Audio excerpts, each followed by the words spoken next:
You want to install starter strip by placing the nails about every 16 inches, centered on the slot. Make sure. I'm here with Andy and Mary Beth Thompson in Glen Rock, New Jersey. We just finished installing All Sides Prodigy siding.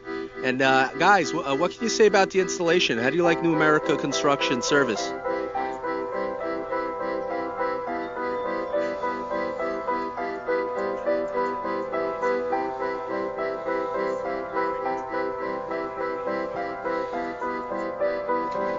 Here we are with the installation of vinyl cedar shake siding. As you notice, everything has to be some type of architectural art like this. See, so much can be done with vinyl siding. You just need the right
I think you see the way we trimmed out this window here.